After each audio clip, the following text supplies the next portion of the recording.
30,000 followers ಆದ ಕೂಡಲೇ ಒಂದು ವಿಡಿಯೋ ಮಾಡಬೇಕಂತ ಎಣಿಸ್ತಾ ಇದ್ದೆ.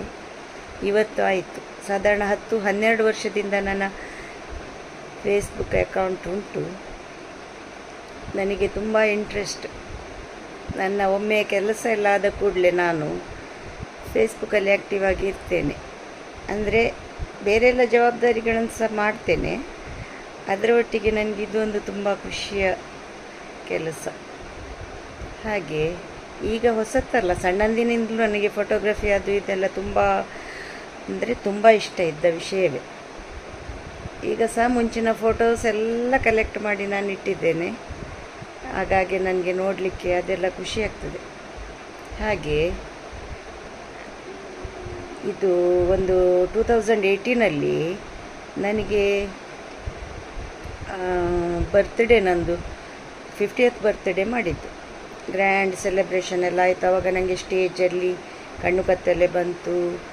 ಅದು ನಾನು ಎಣಿಸಿದೆ ವೀಕ್ನೆಸ್ ಆಯಿತು, ಹಾಗೆ ಆಯಿತು ಅಂತ. ನಿಜವಾಗಿ ನನಗೆ ಕಾಯಿಲೆ ಇದ್ದ ವಿಷಯವೇ ನನಗೆ ಗೊತ್ತಿರಲಿಲ್ಲ.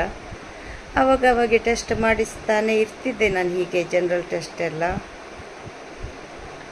ಆದರೆ ಸಹ ಎಂಥ ಗೊತ್ತಿರಲಿಲ್ಲ. ಮತ್ತು ನವೆಂಬರಲ್ಲಿ ಬರ್ತ್ಡೇ ಅಂತ ನಾವು ಇಂಡೋನೇಷ್ಯಾ, ಬಾಲಿ ಟ್ರಿಪ್ ಎಲ್ಲ ಮಾಡಿ ಬಂದ್ವಿ. ಆವಾಗ ಸಹ ನನಗೆ ವೀಕ್ನೆಸ್ ಇತ್ತು. ನಾನು ಎಣಿಸ್ತಾ ಇದ್ದೆ ಇದು ನಾರ್ಮಲ್ ವೀಕ್ನೆಸ್, ಎಲ್ಲ ಎಲ್ರಿಗೂ ಇರ್ತದಲ್ಲ ಹಾಗೆ ಅಂತ ಎಣಿಸ್ತಾ ಇದ್ದದ್ದು.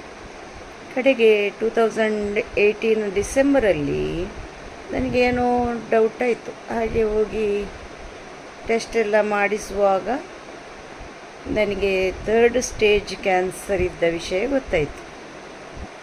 ಅದಕ್ಕಿಂತ ಒಂದು 6 ತಿಂಗಳು ಮೊದಲೇ ಎಲ್ಲ ಟೆಸ್ಟ್ ಮಾಡಿಸಿದ್ರು. ಆವಾಗ ಏನೂ ಗೊತ್ತಾಗಿರಲಿಲ್ಲ.